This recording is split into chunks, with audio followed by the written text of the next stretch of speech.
السلام علیکم ورحمۃ اللہ وبرکاتہ۔ الحمد للہ رب العالمین، والصلاة والسلام علی اشرف الانبیاء والمرسلین، وعلی نبینا محمد صلی اللہ علیہ وسلم، وعلی آلہ وصحبہ اجمعین ومن تبعہم بإحسان الی یوم الدین، اما بعد۔ معزز ناظرین، آپ سبھی کا استقبال ہے ہمارے خصوصی درس کتاب التوحید میں۔ یہ آج کتاب التوحید کا دوسرا درس ہے کہ جس میں صاحب کتاب نے اس درس کا عنوان قائم کیا، توحید کی فضیلت اور توحید کا تمام گناہوں کو مٹا دینا۔ تو آج کے درس میں انشاءاللہ جانیں گے کہ توحید کی فضیلت کیا ہے، اور ساتھ ہی ساتھ توحید کی سب سے عظیم فضیلت جو صاحب کتاب نے ذکر کی دلائل کے روشنی میں، کہ وہ انسان کے سارے ہی گناہوں کو مٹانے کا سبب اور ذریعہ بنتے ہیں۔ تو سب سے پہلی آیت کریمہ صاحب کتاب نے جو ذکر کی وہ سورۃ الانعام کی آیت نمبر 82 ہے، جس میں اللہ سبحانہ و تعالیٰ نے فرمایا کہ الذین آمنوا ولم یلبسوا ایمانہم بظلم اولئک لہم الامن وہم مہتدون۔ اللہ سبحانہ و تعالیٰ نے کہا کہ وہ لوگ جو ایمان لائے اور اپنے ایمان کے ساتھ ظلم کو شامل نہیں کیا، تو انہی لوگوں کے لیے امن امان ہے، اور ایسے ہی لوگ ہدایت یافتہ ہیں۔ تو اس آیت کریمہ میں اللہ سبحانہ و تعالیٰ نے ایک بات یہ ذکر کی کہ جو لوگ ایمان لائے اور اپنے ایمان کے ساتھ ظلم کو شامل نہیں کیا۔ جب یہ آیت کریمہ نازل ہوئی تھی تو صحابہ کرام نبی علیہ الصلوۃ والسلام کے پاس آ کر کے انہوں نے یہ بات ذکر کی، اے نبی صلی اللہ علیہ وسلم، ذرا یہ بتائیے کہ ہم میں سے کون ایسا انسان ہے جو اپنے ایمان کے ساتھ ظلم کو شامل نہ کرتا۔ صحابہ کرام یہ سمجھ رہے تھے کہ ظلم کا معنی عام طور پہ جو ایک انسان دوسرے انسان کے ساتھ ظلم کا معاملہ کرتا ہے، تو اس آیت کریمہ کے اندر لفظ ظلم سے صحابہ کرام یہ ظلم مراد لے رہے تھے۔ تو نبی صلی اللہ علیہ وسلم نے فوراً بتایا، کہا کہ صحابہ وہ ظلم مراد نہیں ہے جو تم لے رہے ہو، تو اس ظلم سے مراد وہ ظلم ہے۔ نبی علیہ الصلوۃ والسلام نے حدیث کے اندر کہا الا تسمعوا ما قال العبد الصالح، کہ نبی علیہ الصلوۃ والسلام نے سوال کیا صحابہ کرام سے، کیا تم نے نہیں سنا جو ایک نیک بندے نے جو اپنے بیٹے سے کہا تھا؟ تو قرآن مجید میں اللہ سبحانہ و تعالیٰ نے سورۃ اللقمان کے اندر اللہ تعالیٰ نے لقمان علیہ السلام کا قول اپنے بیٹے کے حق میں انہوں نے ذکر کیا ہے۔ لقمان علیہ الصلوۃ والسلام نے کہا تھا یا بنی لا تشرک باللہ ان الشرک لظلم عظیم، اے میرے پیارے بیٹے، اللہ سبحانہ و تعالیٰ کے ساتھ شرک نہ کرنا، بے شک یہ شرک بہت ہی بڑا ظلم ہے۔ تو یہاں اس آیت کریمہ کے اندر جو ظلم ہے، اس ظلم سے مراد ظلم کی سب سے قبیح ترین صورت اللہ سبحانہ و تعالیٰ کے ساتھ ظلم ہے، یعنی شرک اکبر مراد ہے۔ تو یہ آیت کریمہ کا اب مطلب یہ ہوتا ہے کہ جو لوگ ایمان لائے اور اپنے ایمان کے ساتھ جنہوں نے ظلم کی ملاوٹ نہ کی، یعنی ایمان کے ساتھ جنہوں نے شرک نہ کیا ہو اللہ کے ساتھ، تو ویسے انسانوں کی دو فضیلت اللہ تعالیٰ نے بتائی۔ کہا کہ ایک تو ان لوگوں کے لیے امن و امان ہے،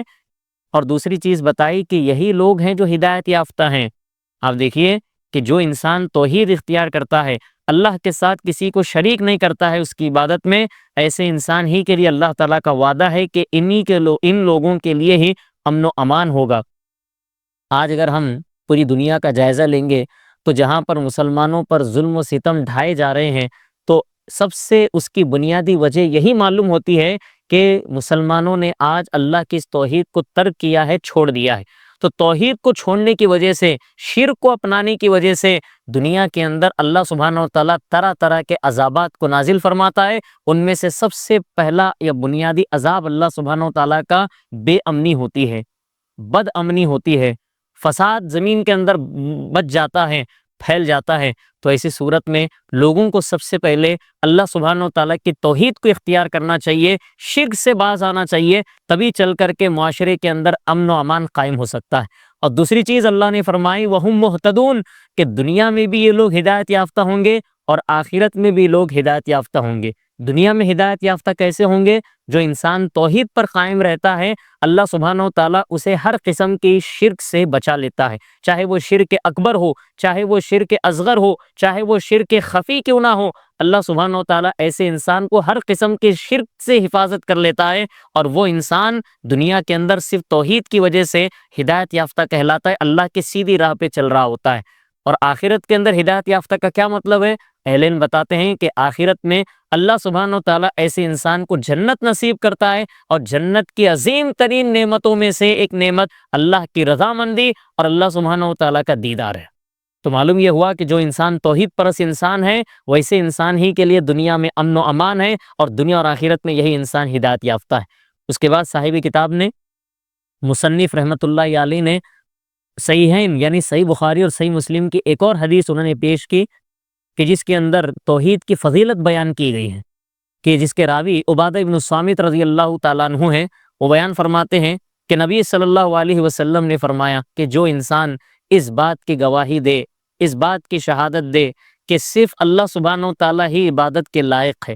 اللہ سبحانہ و تعالیٰ ہی وحدہ لا شریک ہے، ایک ہے، تنہا ہے، اس کے علاوہ کوئی حقیقی معبود نہیں ہے، اور یہ کہ بے شک نبی محمد صلی اللہ علیہ وسلم اللہ سبحانہ و تعالیٰ کے بندے اور اس کے رسول ہیں۔ آگے نبی علیہ الصلوۃ والسلام نے کہا کہ عیسیٰ علیہ السلام اللہ کے بندے اور اللہ کے رسول ہیں، اور اللہ سبحانہ و تعالیٰ کا کلمہ ہے جو اللہ تعالیٰ نے مریم علیہ السلام کی جانب ان کا القاء کیا، اور وروح منہ، اللہ سبحانہ و تعالیٰ کی جانب سے اللہ سبحانہ و تعالیٰ کی ایک روح ہے۔ ذرا اس حدیث پہ تھوڑا سا غور کریں گے کہ جہاں پہ ابتدا ہی میں نبی صلی اللہ علیہ وسلم کی بات ذکر کر رہے ہیں کہ جو اس بات کی گواہی دے، تو گواہی کا مطلب ہوتا ہے شہادت۔ اہل علم بتاتے ہیں کہ شہادت، یہ جو انسان گواہی دے گا توحید کی، تو کہتے ہیں کہ یہ 3 طریقے سے دے گا۔ ایک تو زبان سے توحید کا اقرار کرے گا، دوسرا دل سے یہ چیز کو مانے گا کہ واقعتاً اللہ سبحانہ و تعالیٰ ہی حقیقی معنی میں معبود ہے، اور تیسرا یہ ہے کہ اپنے جوارح اور اپنے اعضاء کے ذریعے سے، عمل کے ذریعے سے ثابت کرے گا کہ وہ صرف اللہ سبحانہ و تعالیٰ ہی کی عبادت کرے گا۔ مثلا جو انسان نماز پڑھے گا، وہ نماز اللہ سبحانہ و تعالیٰ کے لیے ہوگی، روزہ رکھے گا صرف اللہ سبحانہ و تعالیٰ کے خاطر روزہ رکھے گا، قربانی کرے گا صرف اللہ سبحانہ و تعالیٰ ہی کے لیے قربانی کرے گا، حج کرے گا صرف اللہ سبحانہ و تعالیٰ کے لیے حج کرے گا، سجدہ بھی اگر کرے گا تو صرف اللہ سبحانہ و تعالیٰ کے سامنے سجدہ کرے گا۔ یہ اعضاء و جوارح کے ذریعے سے اسے ثابت کرنا ہوگا کہ وہ اللہ سبحانہ و تعالیٰ کی توحید کی گواہی دے رہا ہے۔ تو یہ معنی ہے شہادہ۔ آپ دیکھیے کہ توحید کی جو اہمیت ہے وہ یہی ہے کہ جہاں پر اسلام کے 5 ارکان بیان کیے گئے، اس میں سے سب سے پہلا رکن یہی ہے، یہ قرار دیا گیا شہادتین، مطلب 2 چیزوں کا اقرار کرنا، ایک تو اللہ سبحانہ و تعالیٰ ہی کی یہ گواہی دینا کہ وہی سچا معبود ہے، اور دوسرا یہ گواہی دینا کہ محمد صلی اللہ علیہ وسلم اللہ کے بندے اور اس کے رسول ہیں۔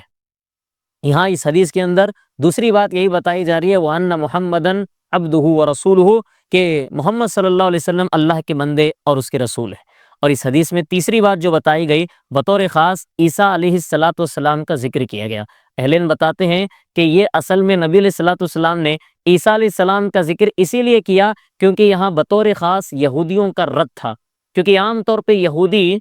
صرف موسیٰ علیہ السلام کو ماننے والے لوگ تھے، اور عیسیٰ علیہ السلام کو لوگ ماننے والے نہیں تھے۔ اور آپ یہ دیکھیں گے اہل علم بتاتے ہیں کہ عیسیٰ علیہ السلام کو لے کر کے لوگوں کے درمیان میں 3 طبقات پائے جاتے ہیں۔ ان میں سے ایک طبقہ ایسا ہے لوگوں کا جو عیسیٰ علیہ السلام کے حوالے سے غلو کا شکار ہے، مطلب نصارہ وہ لوگ جو عیسیٰ علیہ السلام کو پیغمبر مانتے ہیں، لیکن انہوں نے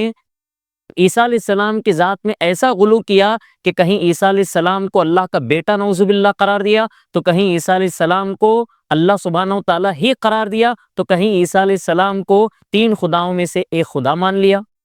تو لہٰذا یہ نصارہ کا غلو عیسیٰ علیہ السلام کے تعلق سے ہے، اور دوسرے قسم کے لوگ عیسیٰ علیہ السلام کے متعلق وہ لوگ یعنی یہودی جو عیسیٰ علیہ السلام کو عام طور پہ مانتے ہی نہیں ہیں،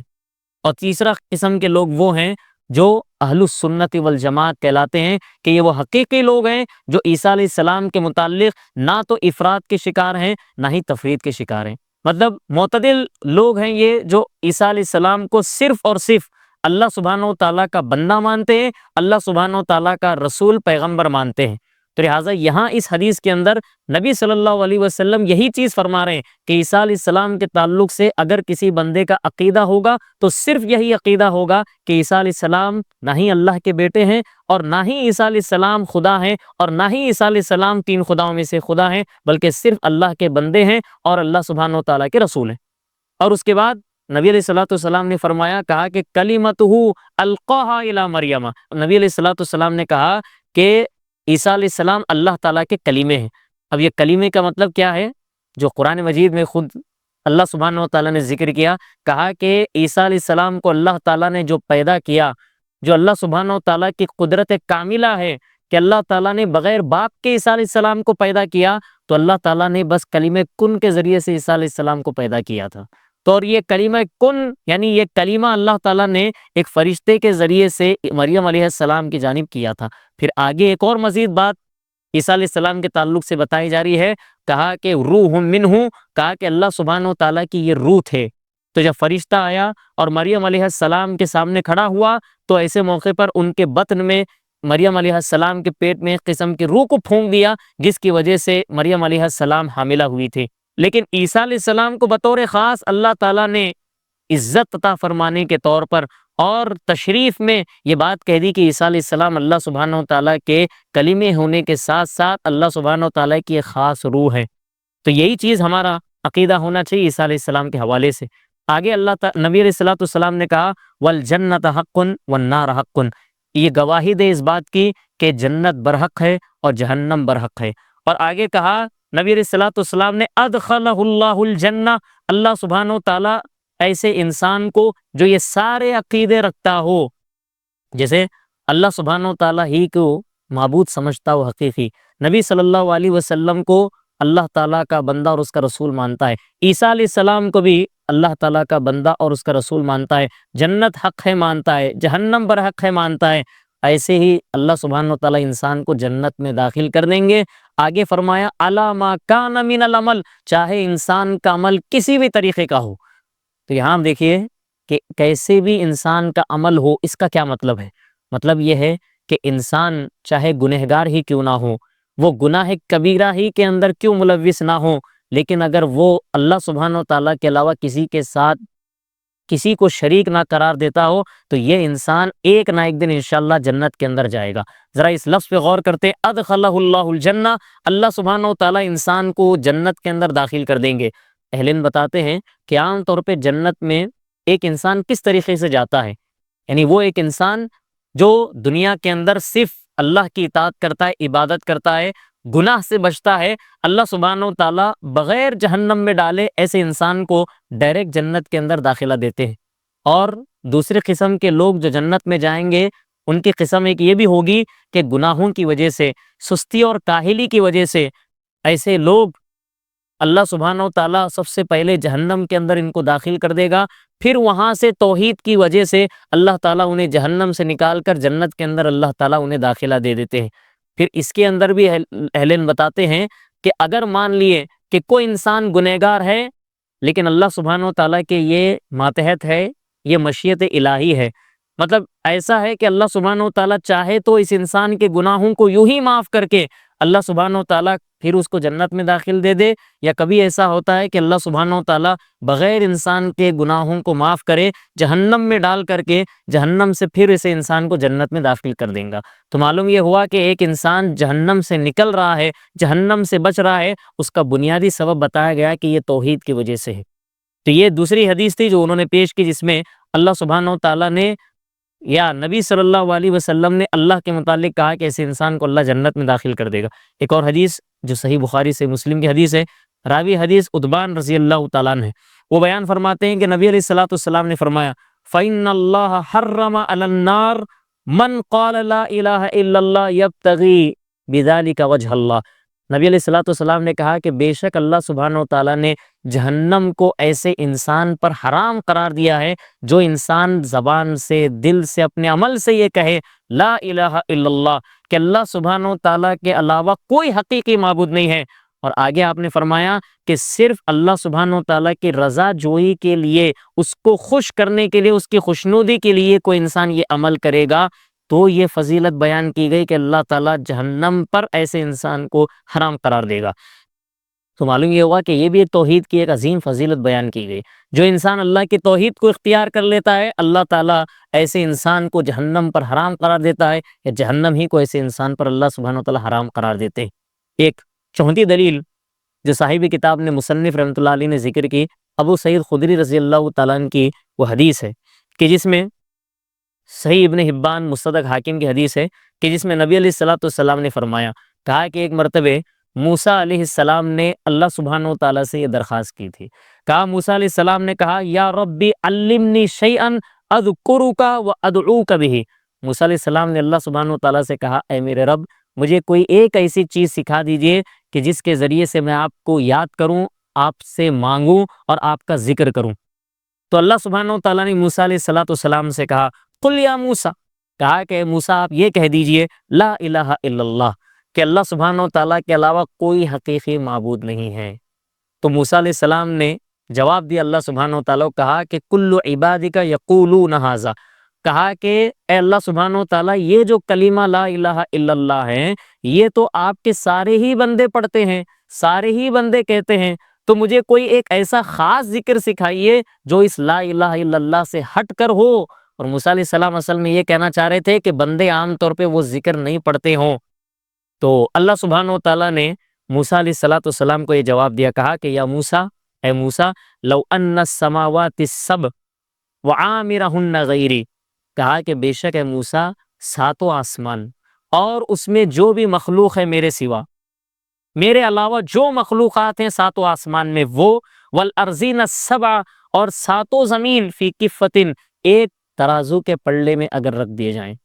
آگے نبی علیہ السلام نے کہا کہ اللہ تعالیٰ نے کہا کہ ولا الہ الا اللہ فی کفۃ، اور کلمہ لا الہ الا اللہ ترازو کے ایک پلڑے میں رکھ دیا جائے، مالت بہن لا الہ الا اللہ، یہ جو لا الہ الا اللہ کا پلڑا تھا وہ ساتوں آسمان اور ان کی مخلوق اور ساتوں زمین پر یہ لا الہ الا اللہ کا پلڑا سبحان اللہ بھاری پڑ جائے گا۔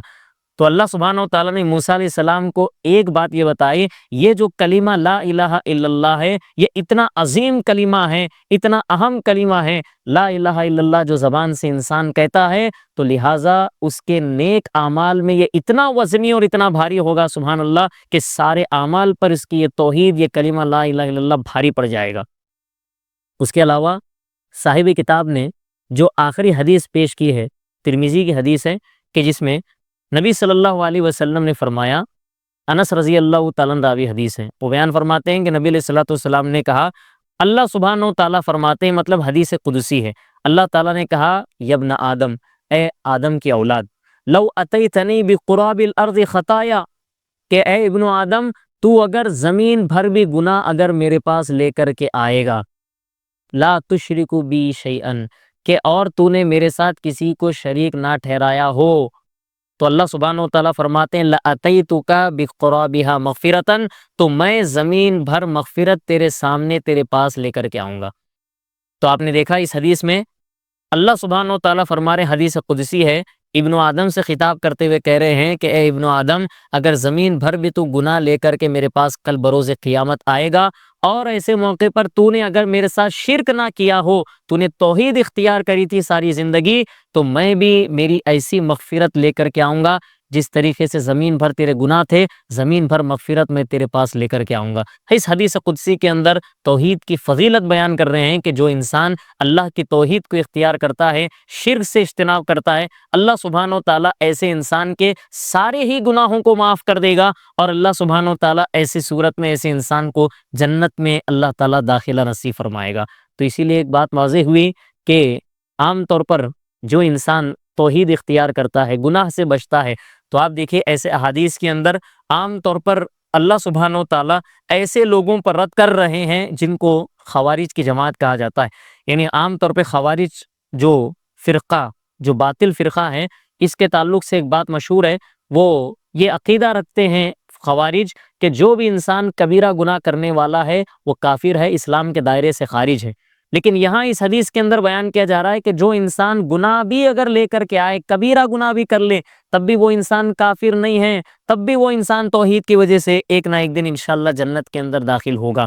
تو معلوم یہ ہوا کہ یہ اللہ سبحانہ و تعالیٰ کی مشیت کے تابع چیز ہوتی ہے۔ اللہ سبحانہ و تعالیٰ اپنے ارادے سے جس انسان کو چاہے جنت میں داخل کر دے توحید کی وجہ سے، یا جس انسان کو چاہے جہنم میں ڈال کر پھر اس کے بعد اللہ سبحانہ و تعالیٰ اس کو پاک و صاف کرنے کے بعد، سزا بھگتنے کے بعد اس انسان کو جنت میں بھی اللہ سبحانہ و تعالیٰ داخل فرما دیں گے۔ تو یہ آج کے دوسرے درس میں صاحب کتاب نے جو دلائل پیش کیے تھے توحید کی فضیلت اور توحید سارے گناہوں کے مغفرت کا ذریعہ بنتی ہے، یہ عنوان قائم کر کے صاحب کتاب نے جو 5 دلائل کتاب و سنت سے دیے تھے، میں نے آپ حضرات کے سامنے، ناظرین آپ سب کے سامنے ذکر کیے ہیں۔ دعا کرتے ہیں اللہ سبحانہ و تعالیٰ سے کہ اللہ سبحانہ و تعالیٰ ہم سب کو بھی تادم حیات توحید اختیار کرنے اور ہر قسم کے شرک و بدعت اور خرافات سے اپنے آپ کو بچانے، اور اللہ سبحانہ و تعالیٰ